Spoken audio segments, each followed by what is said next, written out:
श्री जगत सिंह जी नमस्कार। मैं फाद हूँ केरल से। मुझे आपसे एक प्रश्न पूछना है, क्योंकि आप और ताराचंद बेल जी के साथ एक वीडियो मैंने देखा।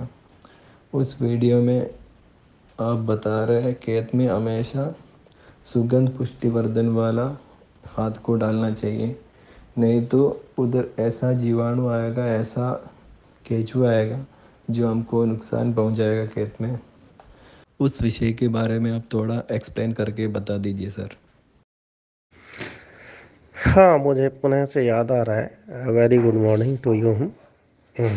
मेरे कहने का एक ही आशय है कि ज़मीन में जो भी मटेरियल डाला जाए, चाहे वो मुर्गी की खाद हो, चाहे गोबर की खाद हो, चाहे कोई अन्य खाद हो, चाहे कूड़ा करकट हो या फसल का अवशेष हो, जब तक उसकी प्रोसेसिंग या डिकम्पोजिशन की प्रक्रिया अधूरी है और अधूरे तौर पे हम खेत में डालते हैं, तो वो खेत की एनर्जी को मैग्नेट की तरह से अपनी तरफ खींच लेता है।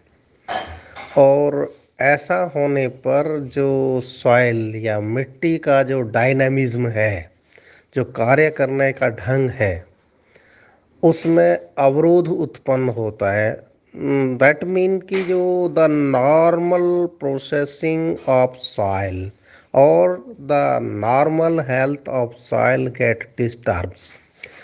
तो सॉइल का जो नॉर्मल हेल्थ है, सामान्य जो स्वास्थ्य है, वो सदा ठीक बना रहे, इसलिए उसमें जिस भी प्रकार का हम कंपोस्ट, जिस भी प्रकार का हम कूड़ा कचरा, जिस भी तरह का हम मटेरियल डालना चाहते हैं, बीट माने पोल्ट्री बिटर, पोल्ट्री लेटर, वो सारे के सारे यदि ठीक से वेल डिकम्पोज हैं, then only it will recharge your soil at the earliest.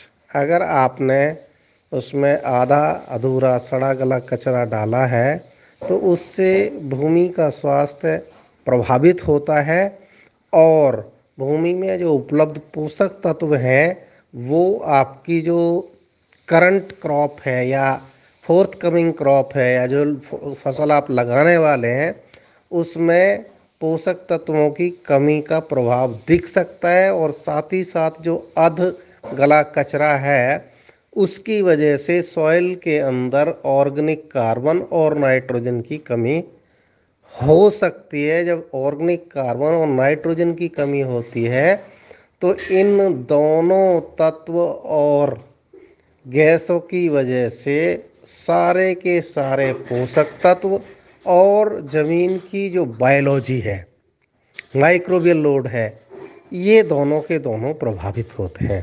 धन्यवाद, नमस्कार।